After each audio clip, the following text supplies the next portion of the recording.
5 years ago, I was just another junior analyst trying to survive in one of the most competitive corporate environments in the city.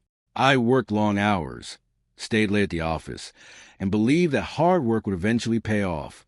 That was also the time when Emma entered my life. She was brilliant, confident, and incredibly ambitious. We started as co-workers, but over time we became much more than that. We spent nights working on presentations together, grabbing coffee between meetings, and talking about the future we both wanted. I trusted her completely, both professionally and personally.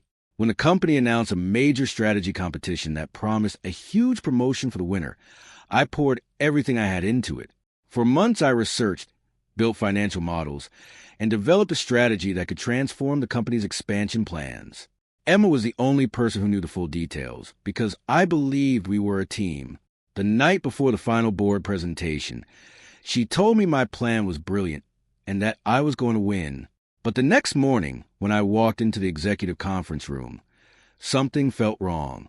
Emma was standing at the front of the room, presenting my entire strategy to the board as if it were hers. Every slide, every idea, every number came from the work I had trusted her with.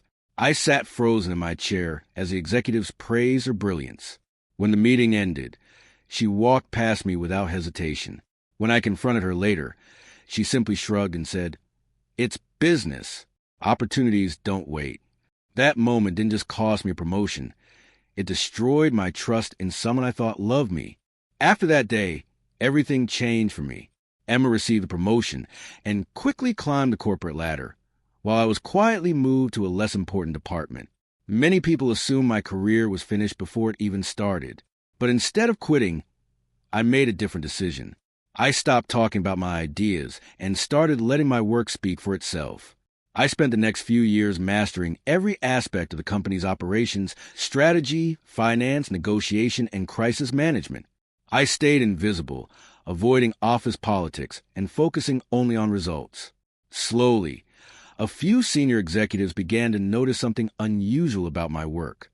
When the company faced complex problems, my solutions consistently worked. When a massive international deal nearly collapsed, I developed a recovery plan that saved the contract and brought the company millions in additional revenue. The leadership team started inviting me to high-level meetings. Within 3 years, the same people who once ignored me were asking for my opinion on major corporate decisions. Eventually, the board offered me a position that shocked almost everyone in the company: Vice President of Strategic Development. Suddenly, I wasn't a quiet analyst anymore. I was one of the most influential voices in the organization. And for the first time in years, Emma and I were operating in the same executive circle again. The company's 20th anniversary celebration was the most extravagant event I had ever attended. The ballroom of a luxury hotel was filled with executives, investors, media reporters, and industry leaders. Crystal chandeliers reflected the lights across the polished floor, and a live band played soft jazz while people networked and celebrated the company's success.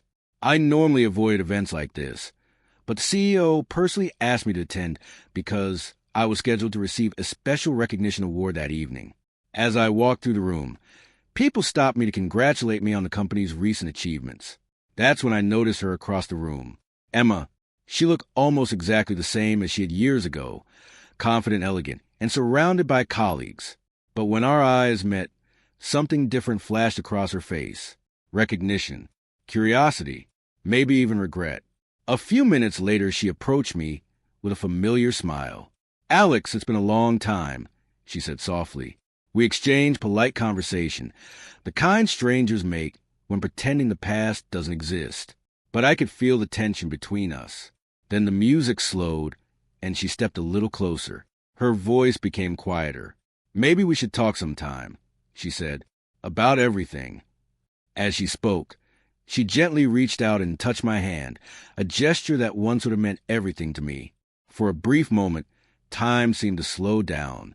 The music faded into the background, and the noise of the crowded ballroom disappeared. All I could see was the same woman who had once stood in front of a boardroom and taken everything I had worked for. Emma looked at me with an expression that suggested she believed enough time had passed for forgiveness. Maybe she thought success had softened the memory of what happened.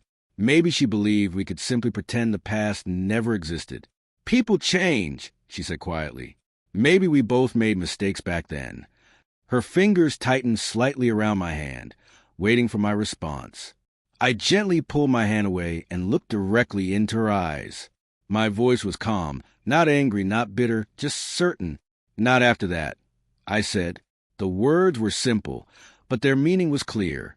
Emma's expression froze as the realization hit her. I wasn't seeking revenge. I wasn't even angry anymore. I had simply moved on without her. At that exact moment, the CEO's voice echoed across the ballroom as he called my name to the stage to receive my award. The room filled with applause as I turned and walked toward the spotlight. Behind me, Emma remained standing in the crowd, finally understanding something she hadn't realized years ago. Success can rebuild a career, but trust, once broken, rarely comes back.